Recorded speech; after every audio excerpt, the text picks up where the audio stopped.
তার কাছে জিজ্ঞেস করা তাকে অপমান করা, তার কাছে জিজ্ঞেস করা তাকে বিব্রত করা।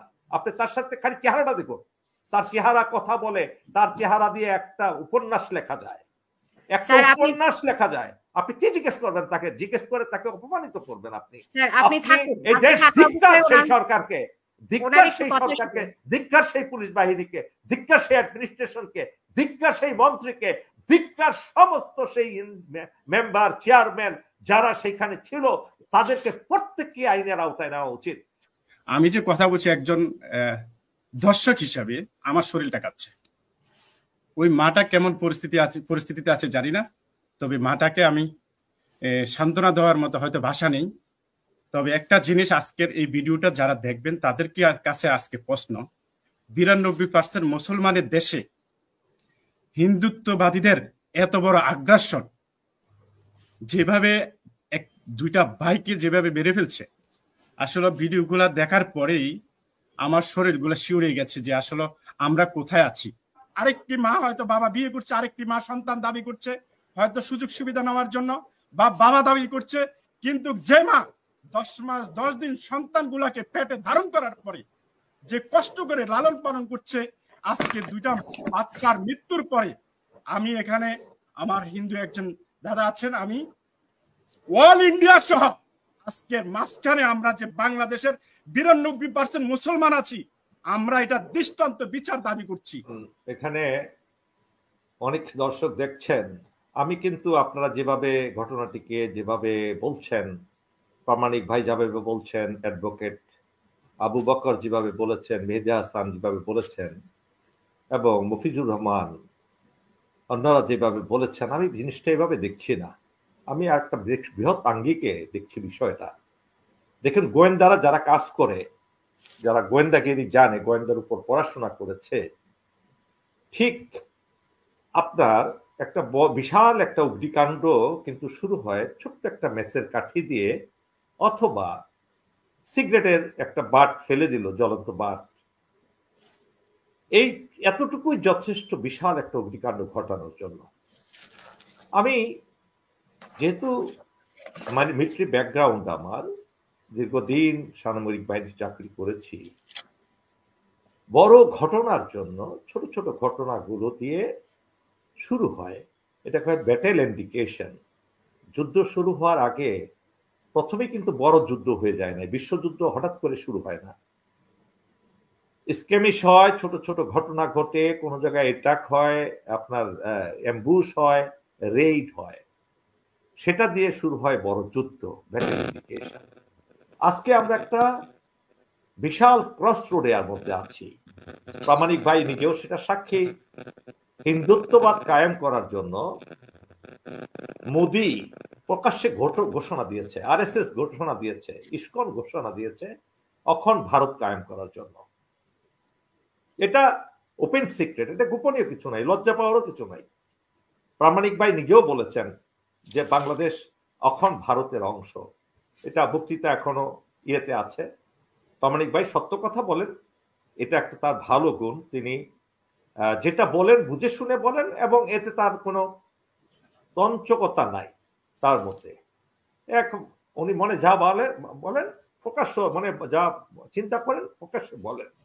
আজকে ইন্ডিয়াতে মুসলমানদের উপরে যেভাবে নির্যাতন হচ্ছে কিংবা হয়েছে, আপনারা দেখেছেন এই ভিডিওগুলো, তো আর এই আপনি ইয়েতে দেখাতে পারবেন না, এই কি জানি বলে আপনার ইউটিউবে দেখাতে পারবেন না, আপনার চ্যানেল বন্ধ হয়ে যাবে।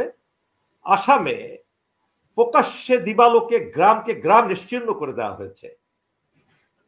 জীবন্ত মানুষকে পিটিয়ে পিটিয়ে হত্যা করে সেই লাশের উপরে নাচানাচি করেছে। এই ভিডিও দেখুন, আপনি যদি আমি ভুল বলে থাকি।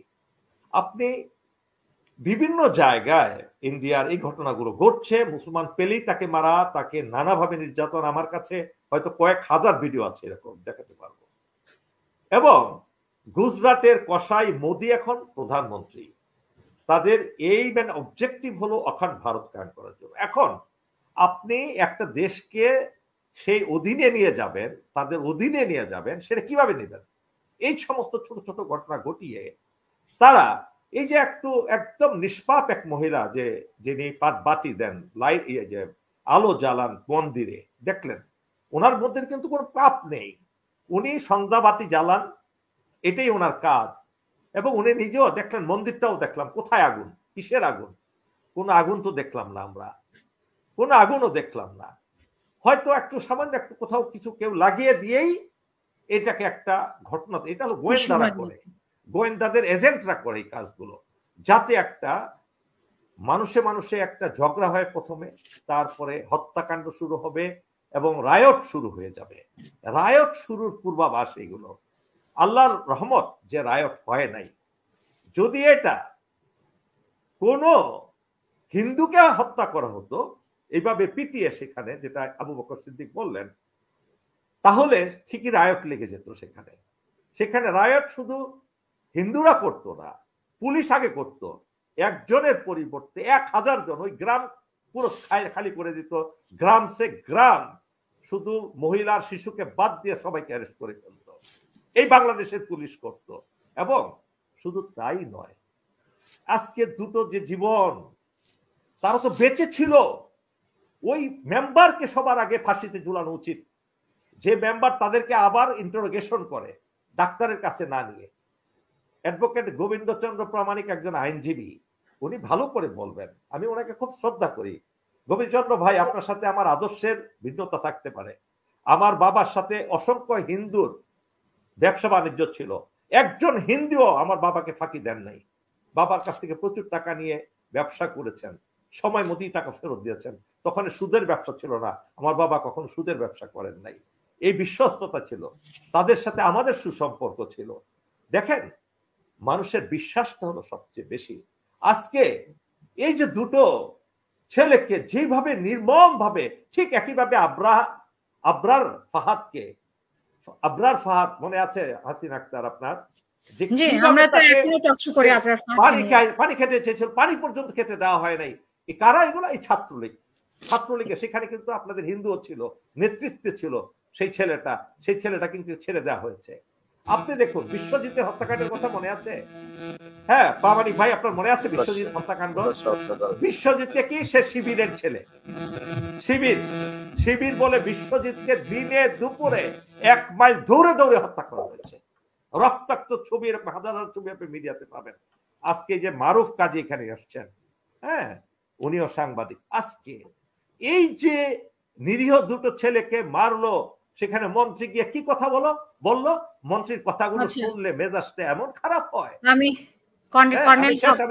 আমি চলে যাচ্ছি আপনার না, ওই যে ওই দুইজনের বাচ্চার মা এসেছে, বাচ্চার মাকে কি কথা জিজ্ঞেস করবেন? তার চেহারাটা দেখুন, 2 দিন ধরে এই মহিলা ঘুমায় নাই, খায় নাই। আপনি কি কথা শুনবেন তার কাছ থেকে? তার কাছে জিজ্ঞেস করা, তাকে অপমান করা, তার কাছে জিজ্ঞেস করা, তাকে বিব্রত করা। আপনি তার সাথে খালি চেহারাটা দেখুন, তার চেহারা কথা বলে, তার চেহারা দিয়ে একটা উপন্যাস লেখা যায়, একটা উপন্যাস লেখা যায়। আপনি কি জিজ্ঞেস করবেন তাকে? জিজ্ঞেস করে তাকে অপমানিত করবেন আপনি। এই দেশ ধিক্কার সেই সরকারকে, ধিক্কার সেই সরকারকে, ধিক্কার সেই পুলিশ বাহিনীকে, ধিক্কার সেই অ্যাডমিনিস্ট্রেশনকে, ধিক্কার সেই মন্ত্রীকে, ধিক্কার সমস্ত সেই মেম্বার, চেয়ারম্যান যারা সেখানে ছিল, তাদেরকে প্রত্যেককে আইনের আওতায় নেওয়া উচিত।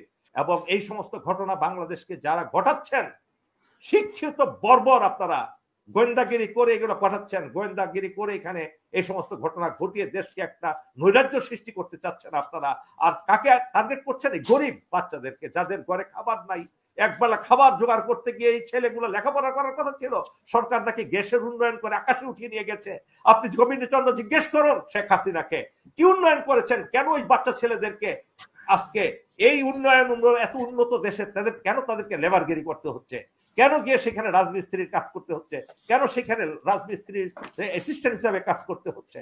আজকে আমরা সবাই মানুষ, গোবিন্দচন্দ্র ভাই, আমরা সবাই মানুষ, কে হিন্দু কে মুসলমান গায়ে লেখা থাকে না। এই মানবতা আজকে লুপ্ত হয়েছে বাংলাদেশ থেকে, সম্পূর্ণ লুপ্ত হয়েছে, সম্পূর্ণ লুপ্ত হয়েছে। এবং এই পৈশাসিকতা, আমি বলবো, এই মহিলাকে ঘুম পাড়ান, খাওয়া দেন, সাহায্য দেন। আমি জানি না কেউ দিয়েছে কিনা, আমার যদি এই মুহূর্তে আমি কাছে পেতাম এই মহিলাকে, আমার বাসায় এনে আমি রুম দিয়ে তাকে আমি সেবা যত্ন করতাম। আমি আজকে তার সেবা যত্ন করেন, তাকে দিয়ে আমরা পয়সা কামানোর কোনো প্রয়োজন নাই। তাকে পারলে টাকা পাঠান, তার পরিবারকে সাহায্য করেন, সেটাই হবে সবচেয়ে মহৎ কাজ, বড় কাজ। আমার এখানেই শেষ। আমি হাসান চৌধুরী, আপনি শুরু থেকেই ছিলেন, আমি খুবই দুঃখিত আপনাকে দিতে দেরি হয়েছে। আপনার বক্তব্য শুনতে চাই 1 মিনিটে প্লিজ। মাইক্রোফোনটা অন। হ্যাঁ, শুনতে পাওয়া যাচ্ছে? হ্যাঁ শুনতে পাচ্ছি। জি জি ম্যাডাম, আপনি তো আপনার অনুষ্ঠান আমি নিয়মিত দেখি, বাট অ্যাটেন্ড অনেক করতে পারি না। ধন্যবাদ। জি, আপনি আমার খুব ফেভারিট একজন অ্যাঙ্কর, আপনাকে অভিনন্দন। যা হোক, আমি এখন আজকের যে আলোচনার বিষয়, অনেক বিজ্ঞ যাদের ওনাদের বক্তব্য আমি শুনছি মন দিয়ে। আসলে এটা তো কন্টিনিউ হচ্ছে, কদিন পর পরই হচ্ছে। এটাও একটা ড্রামা, ওই যে মেগা সিরিয়ালের মতো একটার পর একটা হতেই চলেছে। কিন্তু এটা দৃষ্টান্তমূলক শাস্তি আওতায় না আনা হলে এগুলো একটা পর একটা ঘটতে থাকে। তো এখানে আমরা সত্য কথা বলতে গেলে হয়তো কেউ না কেউ দেখবে যে আমরা কোন দল করি, কি আসে বিষয়, কোন রাজনীতি। আমরা দেশপ্রেম, আমি সৌদি আরব প্রবাসী, আমরা দেশকে খুব ভালোবাসি। আমরা 1,20,00,000 প্রবাসী মিনিমাম। আপনিও এবং আমি জানি আপনি প্রবাসী, কিন্তু আমরা দেশের ডেভেলপমেন্টের জন্য আমাদের জীবন যৌবন, আমাদের সবকিছু বিসর্জন দিয়ে আমরা দেশের জন্য কথা বলি। যদি আমরা কোনো দলের হয়েও থাকি মতে, কিন্তু সবার আগে আমাদের কাছে দেশ। কিন্তু দেশকে ভালোবাসা সত্ত্বেও আমরা বিভিন্নভাবে প্রবাসীরা হয়রানি হই, কিছু মত প্রকাশের স্বাধীনতা থাকে না। এই জন্য আসলে বেশি অ্যাটেন্ড করতে চাই না। কিন্তু আপনি অ্যাঙ্কর হিসাবে নিরপেক্ষ, আমি অনেক চেষ্টা করি অনেকদিন ধরে, আজকে পেয়েছি, তাই নিজেকে ধন্য মনে করছি। নেক্সট টাইম কথা হবে যদি সুযোগ পাই আপনার। অসংখ্য ধন্যবাদ। আসলে আমরা তো ধন্যবাদ আমরা ধন্যবাদ পেতাম তখন যখন এই জিনিসগুলো আমাদের বন্ধ হতো। এই যে 2টা বাচ্চা মারা গেল, পিটিএ মেরে ফেললো। আমি কিন্তু অস্ত্র সজল, আমি অস্ত্র সজল ছিলাম। একজন এখানে কমেন্ট করেছেন, আমি খুবই দুঃখিত, একজন কমেন্ট করেছেন মুফতি ইউসুফ। আপনি আপনার নামের পাশে মুফতি, আমি বুঝলাম না। আপনি লিখলেন যে তুই গণপিটুনি কেন লিখলি,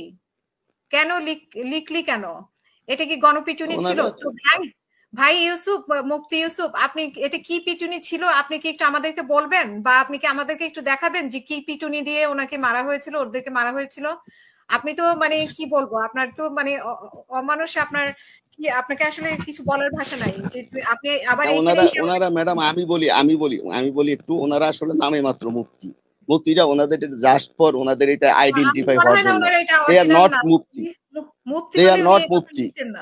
ইসলাম এবং আল্লাহকে যদি ভয় করতো, আমার দাড়ি মোছা নাই, আমি আল্লাহকে প্রচন্ড ভয় করি, আমি আজ রোজা আছি। কিন্তু এরা বিতর্ক করতেছে বাংলাদেশ ইসলামকে। এরা মোহাম্মদ সাল্লাল্লাহু আলাইহি সাল্লামকে ভালোবাসে, বেহেশত দুজককে ভালোবাসে না। বেহেশত আল্লাহ বানাইছে, দুজক আল্লাহ বানাইছে। এদের গান গাজনা শুনলে আমরা ইসলামের প্রতি বিরূপ প্রতিক্রিয়া তৈরি হয়। কিন্তু ইসলামী কথা বলি না।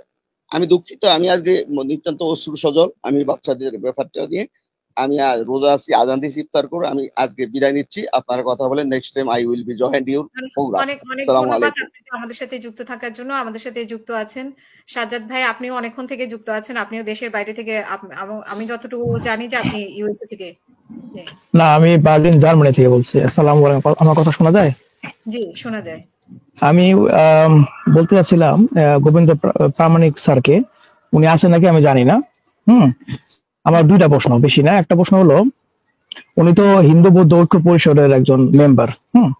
উনি কি ওনাদের পাশে এখন পর্যন্ত ওই গ্রামে বা এই ফ্যামিলিটার কাছে গেছে নাকি? যদি উনি না গিয়ে থাকে তাহলে সম্পূর্ণ প্রশ্ন হলো, এখানে যদি কোনো হিন্দু মারা যাইতো তাহলে কি উনি বসে থাকতো নাকি? 1 নম্বর প্রশ্ন। আর 2 নম্বর প্রশ্ন হলো, এই একটা গ্রামের ভিতরে আমি শুনছি 100% হিন্দু, তাহলে এখানে কি একটা বিবেকবান লোক নাই যে এই পিটুনিতে মারানোর সময় কেউ বাধা দেওয়ার জন্য? হ্যাঁ, একটা লোকই ছিল না। এই আমার প্রশ্নগুলো ছিল, কিন্তু উনি আছে নাকি আমি জানি না। তো এই প্রশ্নটা যদি ওনাকে, উনি আরেকটা প্রোগ্রামে চলে গেছে। অনেক ধন্যবাদ আপনাকে সাজ্জাদ ভাই। অবশ্যই থ্যাংক ইউ। ওনাকে আমরা যুক্ত করলে তখন উত্তর পাওয়া যাবে। আমাদের সাথে আছেন এসএম বিল্লাহ। আপনার প্রশ্ন বা মতামত প্লিজ। প্রশ্ন তো করবেন না, মতামত জানাবেন এই বিষয়ের উপরে। আপনার মাইক্রোফোনটা অন করে নেবেন। জি আসসালামু আলাইকুম। একটু পরে আমি কথা বলছি, আমি সময় নিচ্ছি একটু পরে। জি অনেক ধন্যবাদ। একটু আমাকে 2 মিনিট সময় দিবেন, আমি একটু কথা বলবো পরে। জি জাহিদ ইসলাম, আপনার মাইক্রোফোনটা অন করে কথা বলবেন প্লিজ। আসসালামু আলাইকুম আপনাদের সবাইকে অসংখ্য ধন্যবাদ হাসিনা আপা, আপনি অনেক সুন্দর একটা প্রোগ্রাম চালু করেছেন। আমার